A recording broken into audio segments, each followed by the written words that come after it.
The cypress trees of Terrebonne Parish rose like ancient guardians, their branches heavy with moss that draped the swamps like funeral veils.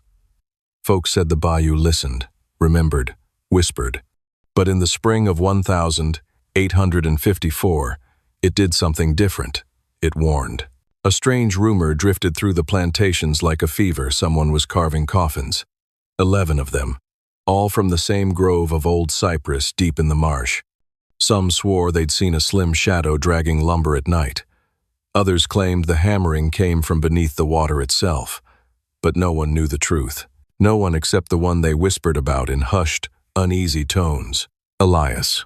A quiet slave man with hands skilled enough to carve anything: tables, chairs, cradles, and if he wished, coffins.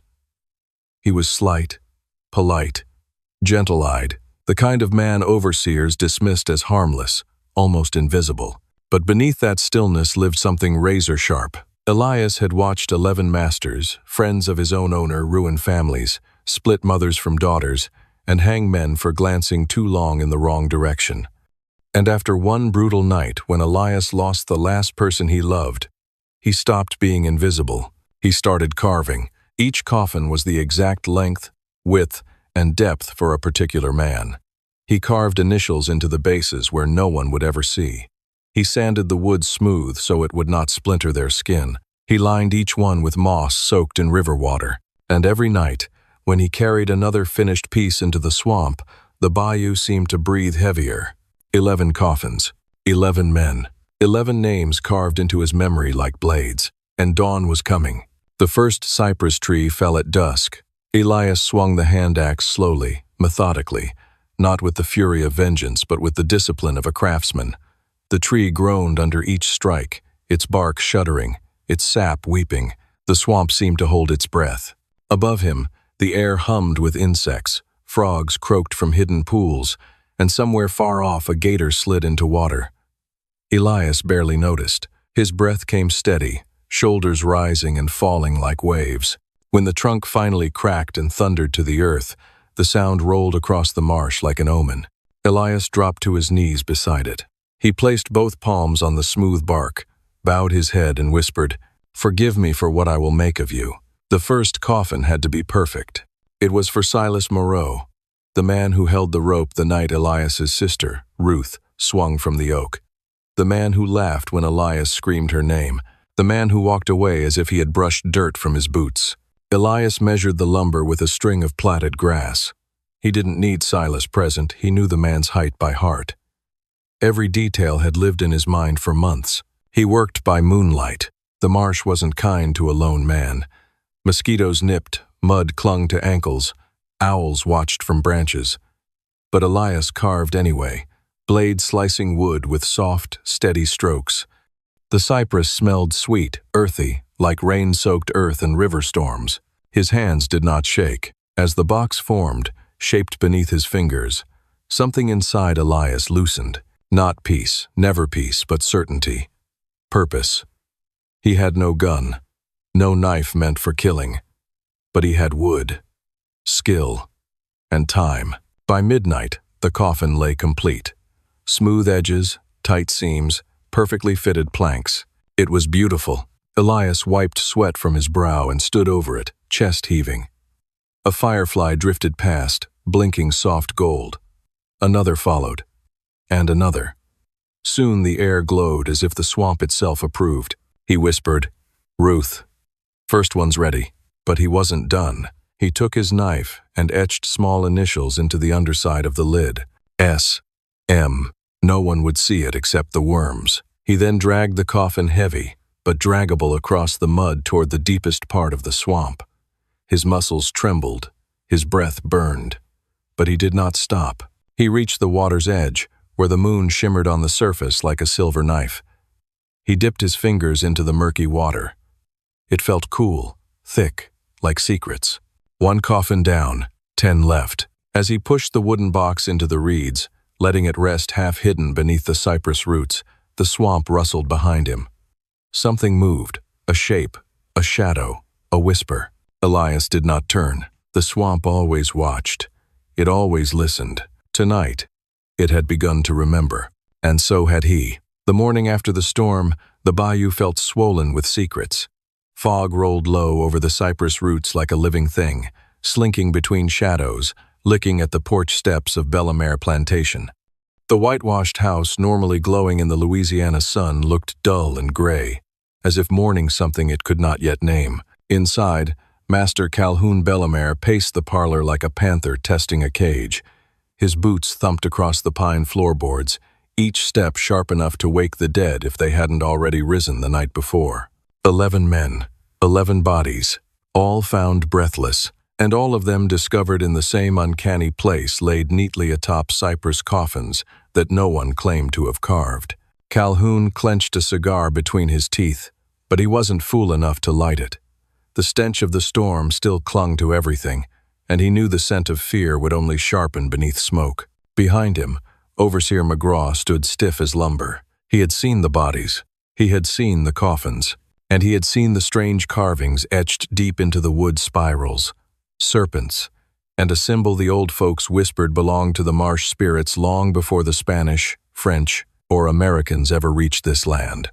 "Someone's sending a message, sir," McGraw muttered. Calhoun wheeled around. "No slave on this plantation has the skill to carve coffins that fine," he snapped.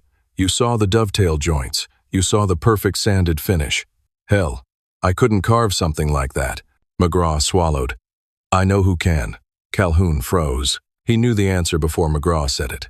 Everyone did. Josiah, the quiet slave with hands like a sculptor, shoulders like riverstone, and eyes so steady they unsettled even Calhoun.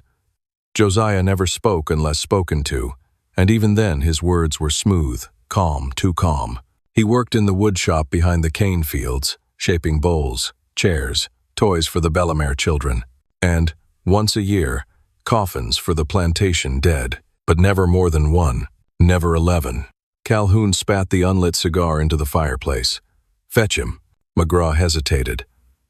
"You want me to bring him here alone? After what we saw?" Calhoun's nostrils flared. "You afraid of one slave?" The overseer's mouth twitched, but he said nothing. Instead, he left the parlor, boots echoing down the hall like a countdown. Calhoun stepped to the window. The fog was lifting, revealing the edge of the cane fields and the cypress shop just beyond them.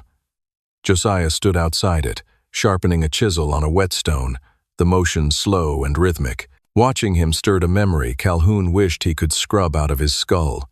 5 years ago, Josiah had been caught in the marsh with a young slave woman, hands intertwined, lips touching, forbidden, punishable by death. McGraw had raised a whip. Josiah hadn't flinched. He only stepped in front of the girl and said, "Punish me if you must, but harm her, and the bayou will remember your name." Calhoun had laughed then. Marsh superstition, slave talk. But now 11 coffins stood in his smokehouse.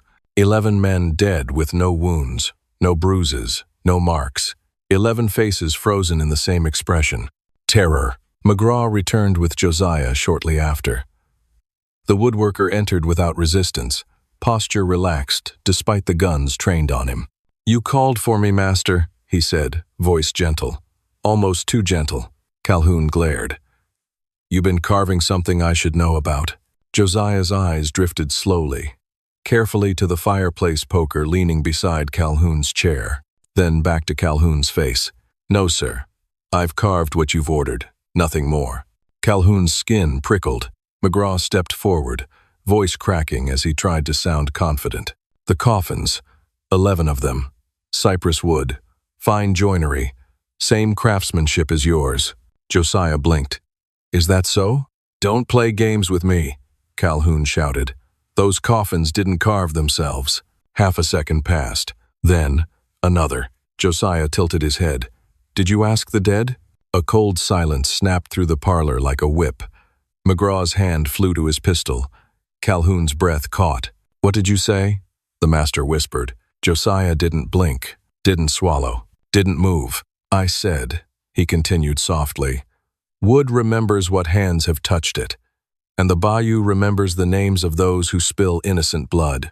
Calhoun felt something run down his spine, thin as ice water. "Are you threatening me?" "No, sir," Josiah said with a faint smile. "The bayou makes its own threats." McGraw stepped forward. Tell us the truth, boy. Did you carve those coffins? Josiah looked out the parlor window toward the rising sun. If I had, he murmured, you wouldn't be questioning me. You'd be lying in one. Calhoun's knees went weak. McGraw stumbled back, nearly tripping. The room felt too small, the air too heavy, the morning too quiet. Calhoun finally found his voice. Lock him in the tool shed.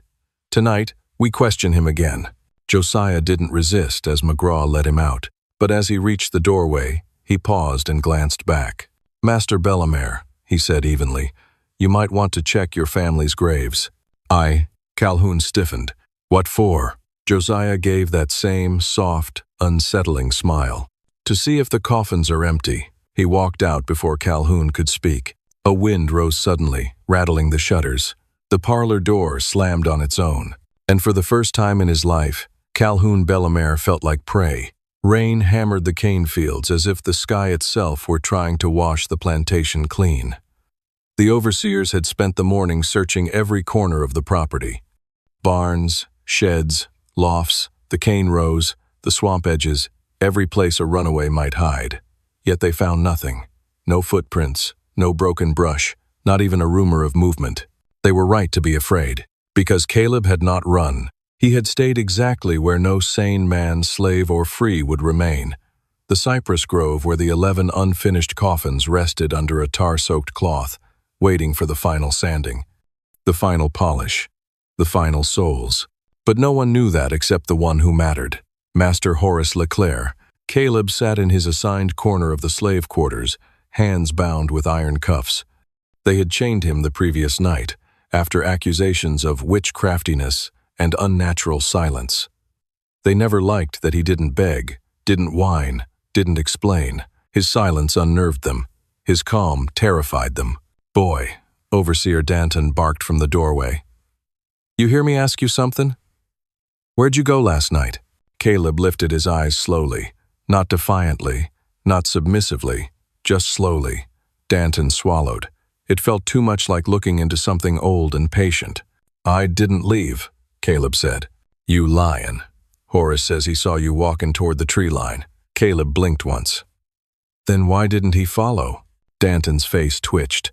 The chain between Caleb's wrists rattled slightly as he adjusted his arms.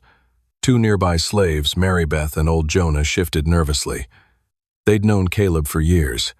They had seen him carve baskets with designs older than Louisiana itself, weave cypress bark into patterns that told stories, trace symbols into mud when he thought no one watched. His hands were gentle, but not soft. Those hands had also carved 11 coffins, each one sized precisely to a man. You best answer straight, Danton snapped, fear creeping into his voice. Folks say you've been carving long boxes for weeks. Who told you to make those? Caleb didn't answer. He didn't need to. The entire quarter already whispered the same thing. He carved them because someone was going to need them, and that someone 11 of them wore boots, spurs, and breath that smelled of whiskey. Before Danton could speak again, Master Horace himself approached, stepping through the rain with a white coat plastered to his shoulders. His eyes were sunken from lack of sleep. He hadn't forgotten the figure he'd seen at the edge of the grove 2 nights earlier, tall, unmoving, waiting in the dark with something in his hand. Something shaped like a coffin lid. Unlock him, Horace ordered. Danton froze. Sir, it ain't safe. Do it. With trembling fingers, the overseer removed the cuffs. Caleb stood, wrists free, rubbing the raw marks without expression. Horace stepped closer, too close. You're coming with me, he said. To the grove, the room stiffened. Even the rain outside seemed to pause. Marybeth clutched Jonah's arm. A baby cried somewhere behind the wall. No one spoke. No one breathed. Caleb held Horace's stare for a long, heavy moment. Then he whispered, You finally ready to see them? Horace's throat clicked. Yes. Caleb walked past him and out into the storm. The overseers exchanged horrified looks. Danton spat into the mud and muttered, Damn, fool's gone mad. But they followed anyway. They had to.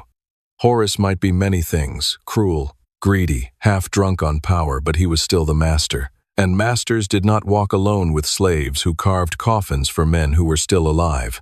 The mud sucked at their boots as they trudged behind Caleb's silent form. The storm thrashed through the trees, tearing palm leaves and whipping branches, but the cypress grove ahead remained unnervingly still, as if the wind itself refused to enter. Caleb paused at the grove's edge. "You asked where I went," he said quietly. Horace swallowed hard. "Yes." Caleb lifted the edge of the tarp covering the first coffin. Under it rested a name burned into the wood: Nathaniel Danton. The overseer stopped breathing. "What the hell?" Caleb pulled back more tarp. Another coffin. Another name. Horace Leclerc. Horace staggered backward, face draining. The others, 9 more names, were hidden beneath the rest of the cloth. But every man in that moment understood something with bone-deep certainty. Caleb hadn't carved coffins for the dead. He carved coffins for the living, and all 11 of them were standing here. Caleb lifted his gaze, that calm, ancient gaze. "The chains," he said softly, "weren't for me." The grove went silent. Even the rain stopped. Then a twig snapped behind them. Someone was not alone in the grove. Someone else was waiting. The swamp was alive with whispers that night, each rustle of the cypress leaves sounding like a sigh of anticipation. The 11 coffins, each perfectly carved from the pale wood of the towering trees, had been hidden under the shadow of the old levee, ready for the approaching masters who would never see the dawn. Lucien, the youngest of the enslaved, stood by the edge of the water, heart pounding like a drum in the quiet night. He had been the one to scout the plantation, counting the steps of the masters, noting the creaks of the floors, the soft snore of sleeping dogs. Everything was aligned. The trap was perfect. Above them, the mist thickened, hanging like a ghostly curtain that swallowed the moonlight. Every movement was amplified: the hoot of an owl, the snapping of a twig. Lucien's eyes flicked to the coffins. Each was lined with soft moss to cushion what would come, each with a carefully concealed latch that could swing shut from a single pull. In the quarters, his fellow slaves held their breath as Lucien returned to signal that the masters were approaching. One by one, their silhouettes emerged from the darkness, lanterns swinging carelessly, unaware of the fate awaiting them. Their laughter echoed across the swamp, a cruel contrast to the silent resolve of those who had plotted in shadows. The first step on the moss-covered ground sent a shiver through Lucien. He felt the weight of generations pressing on him, the stories of stolen freedom, of chains rattled in the night, of lives crushed under the heel of oppression. But tonight, the air was different. Tonight, the past would be avenged. The slaves moved like shadows themselves, guiding each unsuspecting master toward their personalized cypress tomb. The pull of the latches was invisible, the mechanism flawless, a dark ballet choreographed with precision. Lantern light glinted off polished nails, wooden hinges, and the cold determination in the eyes of the conspirators. When the 11th master stepped over the final route, a hush fell over the swamp. The wind held its breath. Lucien, hands trembling, gave the subtle nod, the signal they had rehearsed countless times.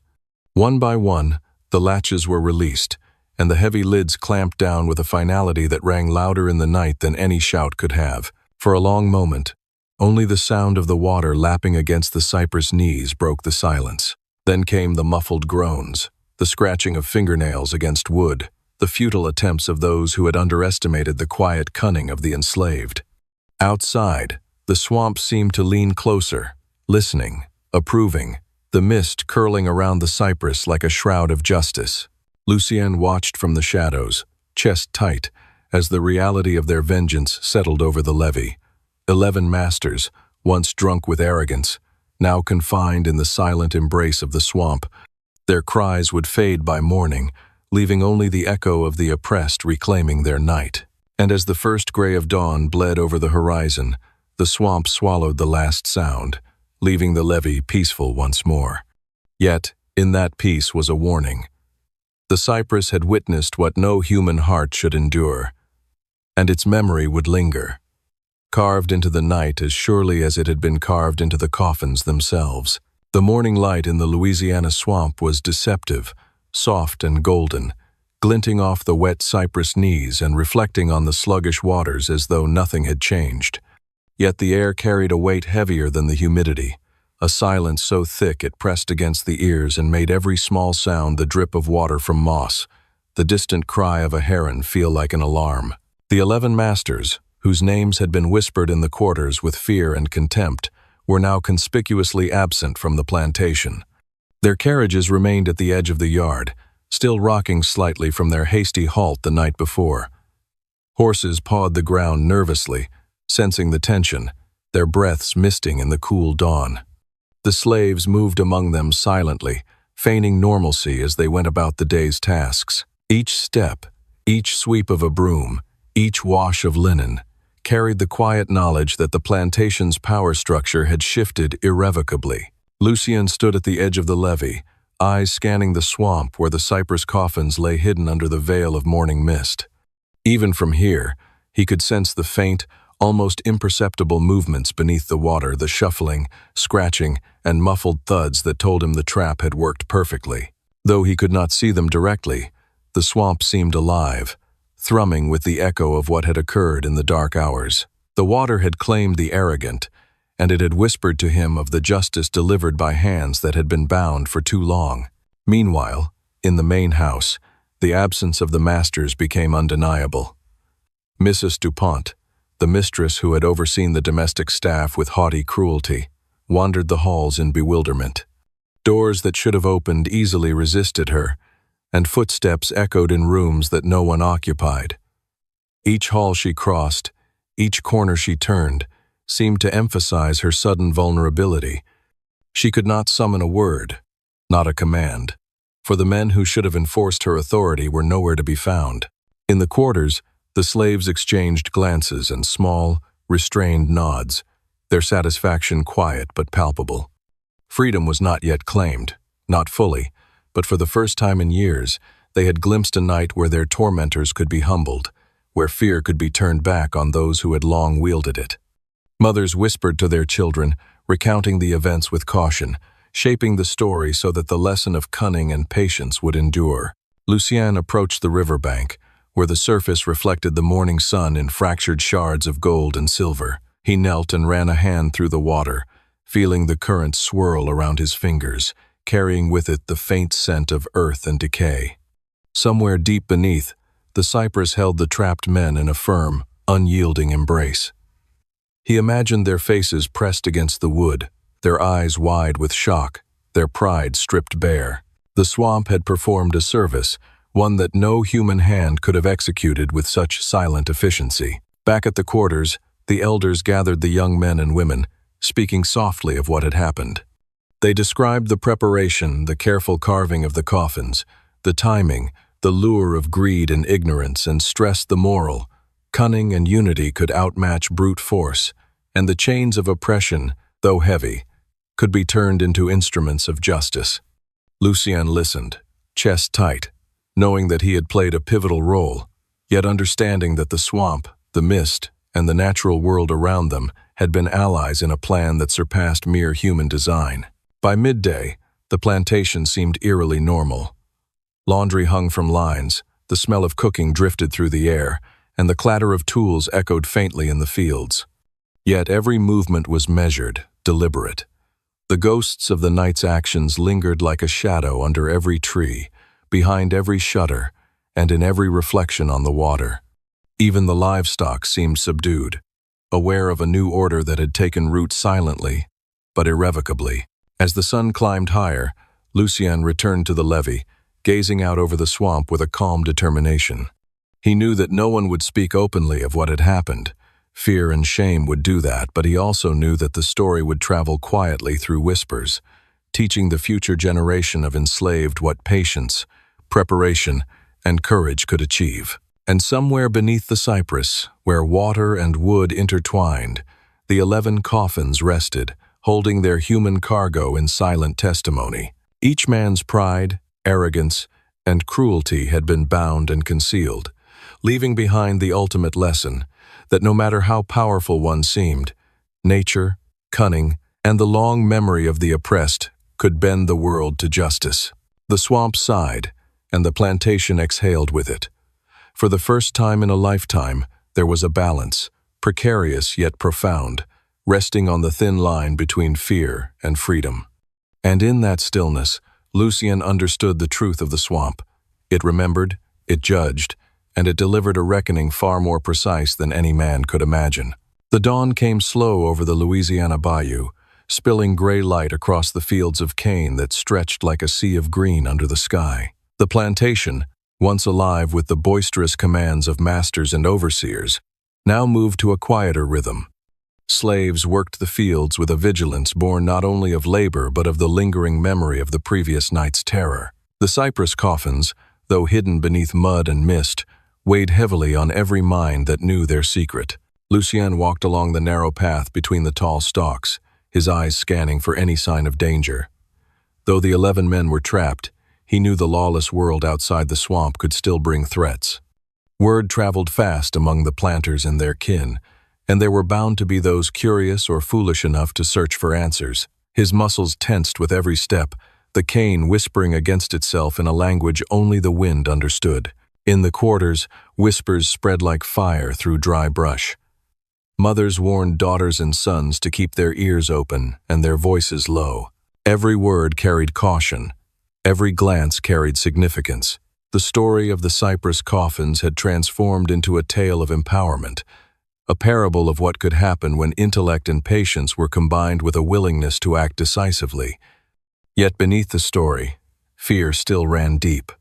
The swamp had delivered justice, but it was a justice as cruel and inscrutable as nature itself. By mid-morning, Lucien returned to the river's edge, kneeling on the damp soil and running his fingers through the cool water. The current whispered against the bank, carrying with it the faint odor of wet leaves and mud. He could feel the weight of the trapped men beneath the surface, their struggles muffled by the cypress that held them fast. There was no joy in this, only the grim satisfaction of survival and the knowledge that the balance of power had shifted. A sudden rustle behind him made him freeze. Through the cane, he saw shadows moving, figures cloaked in muted green and brown, slipping like ghosts along the edges of the field. Lucien's heart pounded, and his hand went to the small blade hidden at his waist. But as the figures approached, he recognized the movements. They were young slaves, carrying water and baskets of food to the edge of the swamp, unaware of his presence. Their faces were set with determination, hardened by years of labor and fear, yet glimmering with pride at the knowledge that they, too, were part of the silent triumph that had occurred. Evening descended slowly, draping the plantation in a cloak of twilight. Shadows grew long across the cane, the water reflecting the soft orange of the sinking sun. Lucien moved quietly back toward the quarters, noting the nervous tension in every glance exchanged by the slaves. Though the immediate threat had passed, vigilance remained the currency of survival. The swamp had delivered one night of reckoning, but the world beyond it was still hostile and unpredictable. Later, gathered around the fading light in the main quarter hall, elders and young workers discussed the events of the night before. Every action, every minute decision was examined and retold with care, transforming into lessons about timing, patience, and unity. Lucien listened, his gaze steady, knowing that each retelling strengthened the resolve of those who had suffered for too long. The story of the Cypress coffins was becoming legend quiet, whispered, and powerful. As darkness fell, Lucien returned to the levee once more, staring into the dense shadows where water and swamp met. The air was thick with the scent of wet earth, and the chorus of crickets filled the silence. Somewhere beneath the dark water, the cypress embraced its human cargo, a secret judgment hidden from the world. Lucien touched the water lightly, whispering a silent promise that he would continue to protect those who had been wronged, to watch over the balance that had been struck. The moon rose pale and thin over the bayou, casting silvery light on the water and cane. Lucien felt the weight of history pressing around him, a reminder that the deeds of the night before were not an end, but a beginning. Fear and reverence would carry the tale forward, ensuring that the memory of courage and cunning would endure in the hearts of those who had lived it. And as the swamp exhaled into the night, carrying with it the secrets of 11 masters and the triumph of the oppressed, Lucien realized that true power was neither in wealth nor titles, but in the knowledge, patience, and resolve of those who had been underestimated for far too long. The bayou sighed once more, and the plantation settled into uneasy calm, the shadows stretching long into a future shaped forever by the deeds of one night. The morning mist hung low over the Louisiana Bayou, curling through the cane like fingers of an unseen hand. Lucien moved silently along the narrow earthen levee, the dampness clinging to his boots, his senses stretched taut. He had learned to read the swamp as others read books. Every ripple of water, every bend of the cane, whispered secrets of what had passed and what might come. The events of the night of the Cypress coffins had settled into legend, but danger was far from gone. The plantation, though outwardly calm, buzzed with tension beneath the surface. Word of the 11 men trapped beneath the water had traveled faster than Lucien had anticipated. Neighbors, planters, and even mercenaries had begun to ask questions. Some sought revenge, others mere curiosity, but all underestimated the quiet vigilance of the enslaved who had orchestrated the terrifying justice. Lucien knew that in the coming days, the swamp would be tested again not by the dead men, but by those who still lived and carried grudges. By midday, he reached the edge of the deep cypress grove, the air heavy with the scent of decaying leaves and wet wood. He knelt and ran a hand along the water's surface, the ripples reflecting a fractured sky. Though the trapped men were powerless beneath the cypress coffins, the knowledge of their fate had struck fear into all who had once considered themselves untouchable. Lucien's eyes narrowed as he considered how the ripple of terror might spread, not just across this plantation, but across the surrounding territory. The sound of footsteps drew his attention. From the shadows emerged 2 young men, slaves from a neighboring property, sent by their elders with a message. Their eyes were wide, carrying the weight of both fear and awe. "They're coming, sir," one whispered, voice quivering. "Planters. They've heard the stories, and they're bringing guns." Lucien's jaw tightened. He had anticipated curiosity, but he had underestimated the speed with which rumor traveled. The swamp, silent and patient, had delivered its judgment, but the living sought to challenge that justice. "We prepare," he said softly, voice steady as he stood, surveying the tangled waterways and thick cane. "Tonight, they'll learn that the swamp protects its own." As the sun dipped low, painting the sky in streaks of blood orange and violet, Lucien organized a quiet network of watchers along the levees. Every path into the plantation was noted, every shallow waterway marked as a potential trap. The enslaved had learned more than labor. They had learned strategy, patience, and timing. Every whisper of the wind through the cane could now be a signal, every croak of a frog or splash of a fish a message. Night fell heavy and humid. The distant hoot of an owl echoed across the water as Lucien crouched behind a thick cypress, observing the approach of mounted figures. 10 men, armed and reckless, spurred their horses through the mud, lanterns casting flickering light over the twisted shadows. Their arrogance had not yet met caution, and Lucien allowed himself a thin smile. He signaled the hidden watchers. Small lights flickered along the perimeter, the illusion of movement in the reeds, suggesting a presence far larger than their true numbers. Lucien's heart pounded as he thought of the Cypress coffins and the lessons taught that night preparation, patience, and the knowledge that fear could be a weapon. As the intruders reached the edge of the swamp, the first traps were set into motion. A hidden line of stakes, just below the surface of the water, snagged horses and men alike, toppling them into the dark, cold currents. Screams echoed, bouncing through the cane, swallowed by the murky water. Panic spread as the swamp seemed to come alive, bending shadows and water against those who had underestimated it. Lucien moved swiftly along the edge, guiding and watching, his eyes sharp. The men struggled, their confusion feeding the strategy of the enslaved. With each stumble, each cry, the Bayou reclaimed control, teaching again the lesson it had learned over centuries, that no power, no matter how great, could dominate it without respect. Hours passed like minutes, the night alive with the rhythm of panic and precision. By the time dawn began to streak the sky with pale light, the intruders were either trapped, injured, or fleeing into the treacherous swamps beyond. Lucien stood at the water's edge, chest heaving, watching as mist rose from the bayou, shrouding the battlefield in gray silence. The plantation, shaken but unbroken, slowly came to life again. The enslaved emerged from their hiding, faces weary but proud. They had survived, and the lesson had been reinforced. Courage, cunning, and unity could overturn the power of those who sought to oppress them. Lucien knelt beside the water, fingers brushing the smooth surface. "The swamp remembers," he whispered, the words swallowed by the fog. "And so do we." And as the first light of dawn filtered through the cypress, it was clear. The legend of the Cypress coffins, the terror of the swamp, and the cunning of those who had been underestimated would endure, growing in whispers and stories that would travel far beyond the plantation, shaping fear and respect for generations to come. Years later, the cypress-lined bayou had reclaimed its silence, the thick cane swaying in rhythm with the wind, masking the scars of the past. The plantation that once belonged to arrogant planters now stood partially abandoned, its fences rotting, its fields overgrown. Nature had taken its slow revenge, but the story of that night of the 30 men who had dared to challenge the swamp had not been forgotten.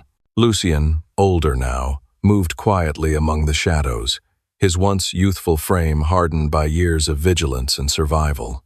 The stories told to children in hushed voices along the levees painted him as both legend and ghost, the boy who became a master of the bayou, who had turned the land itself into a weapon against the cruel.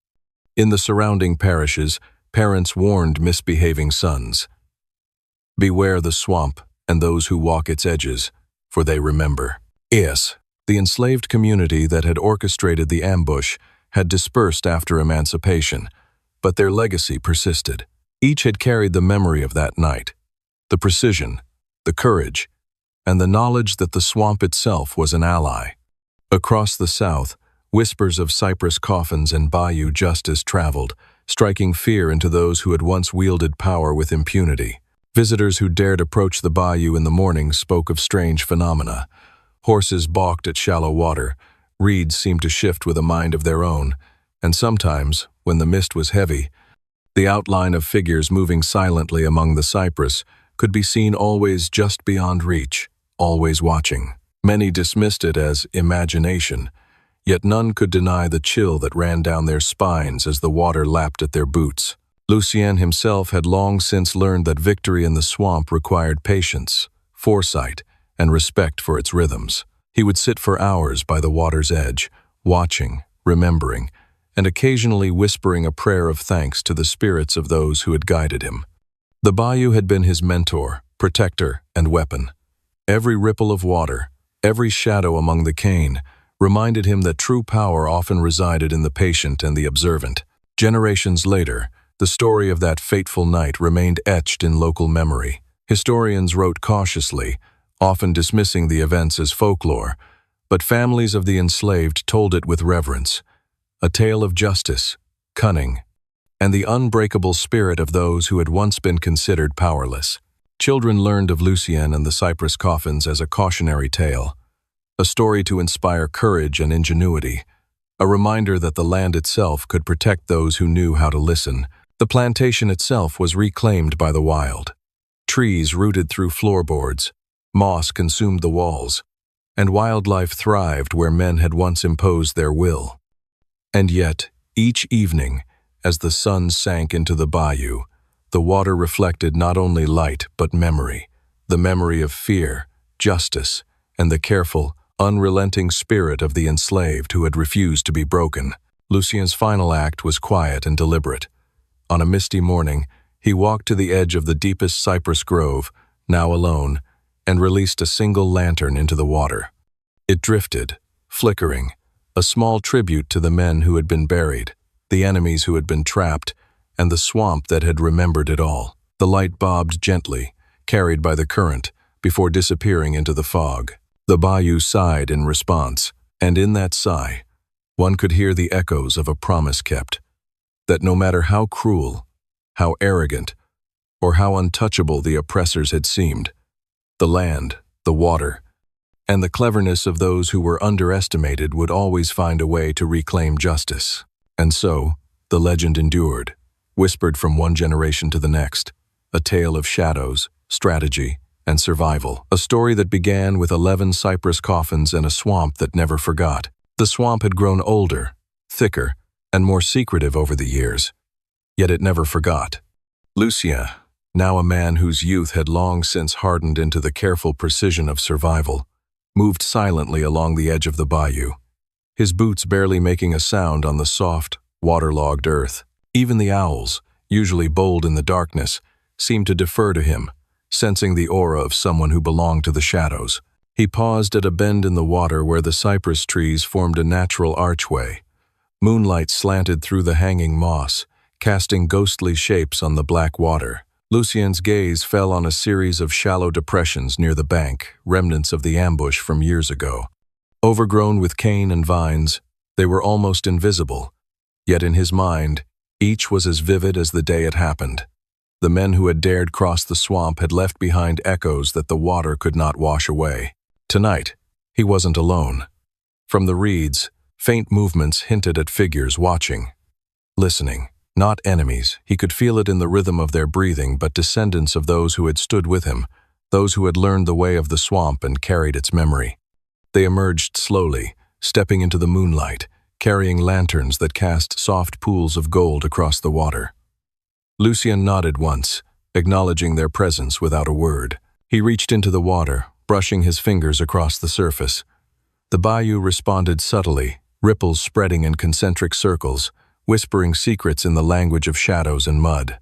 Lucien closed his eyes, letting the chill of the water, the pulse of the swamp, and the silent stories of the past fill him. Here, no man could claim dominion, not the planters, not the clan, not the arrogant or cruel. The swamp kept its own counsel. A sudden shift of movement drew his attention, a shadow deeper in the cypress grove. It wasn't fully human. It shimmered with a light that seemed born of the swamp itself, a lingering presence of those who had fallen, those who had been wronged, and those who had taken justice into their own hands. Lucien did not flinch.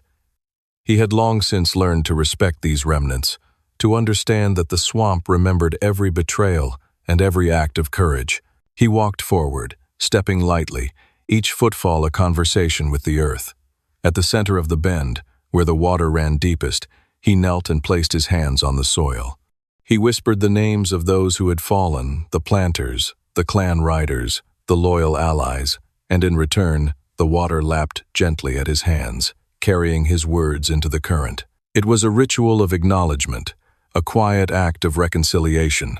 The lanterns flickered, the figures around him standing silently in a circle. They were witnesses, learners, inheritors of a story that was far more than vengeance. It was survival, strategy, and an unbreakable bond between land and people.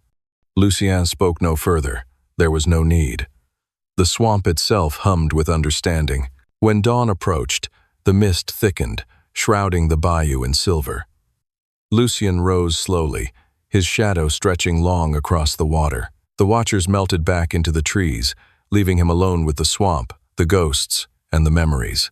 He took one last look at the bend, at the cypress standing sentinel over the stories carved in mud and memory.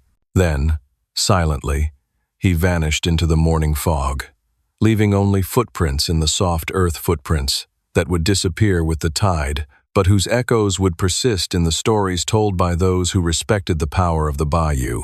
And the swamp sighed again, a sigh that carried the weight of justice, the memory of courage, and the certainty that, for every wrong committed, there would always be those willing to walk in its shadows and set the balance right.